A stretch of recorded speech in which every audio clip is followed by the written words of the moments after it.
Hello and welcome to our 2020 range of videos here at Rimmer Brothers. Now if you like and subscribe to our videos, there's going to be a £10 gift voucher for the best comment on each of our videos throughout 2020. Today I'm going to fit the rear coil springs and shock absorbers on his 2001 Defender 90. I've got the vehicle raised in the air and I've put a transmission jack under the axle just to take the weight. Now the first thing I'm going to do is remove the spring locating plate, which is this little plate here with two M10 bolts that goes through the axle. It just clamps the spring to the axle, so if the axle did go down too low, the spring won't fall out. So that's the first thing I'm going to do. As you can see, you can fit your ratchet through the middle of the spring, 17mm socket and a 17mm spanner underneath on the nut, and you just very simply undo it. It's quite easy to get to, it's quite easy to get out. So once that's out of the way, we'll then remove that plate, and then you'll see the spring tension is off the spring. So then we'll move on to the shock absorber, which gives a bit more axle articulation so we can get the spring out of its mounting place. To remove the shock absorber, fairly simple, just a 19mm nut on the top eyelet.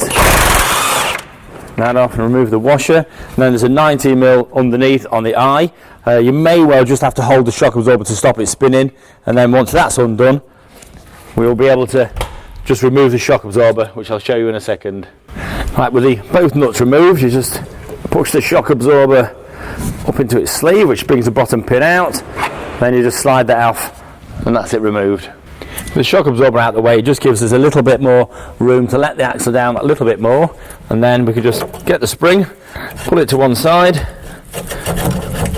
take it to the other side of the axle and take it out. And then there's the bottom plate on the bottom. We'll have to just knock that off the spring because we'll need to fit that to the new one. Here's the plate out the bottom of the old spring, so place it onto the new one, then just fit the spring back up into its mounting place, slide it along. Then we can refit the clamp on the bottom with our two M10 bolts, and that'll be the spring fitted. It's now time to fit the shock absorber, so I'm just going to remove the lower nut and then just take off the two washers and the lower bush, place them to one side, and then we'll show you where it mounts. So probably just compress the shock absorber a little bit and then place it onto the top mount. Then as you pull the shock absorber down, line it up with the bottom mount, put it in place, then you can replace the lower bush and washer and the nut, and then we'll tighten everything up. All that's left now is to tighten the two nuts up, the top nut and then obviously the bottom nut, and then this side is done. Now these are just M12 bolts top and bottom, so I'd imagine 75 Newton meters will be absolutely fine for the torque setting. So that's this side all finished, everything's tightened up, springs back in place, so all we've got to do now, do exactly the same to the other side and then replace the wheels, and that's this job finished. Where's my tea, for God's sake?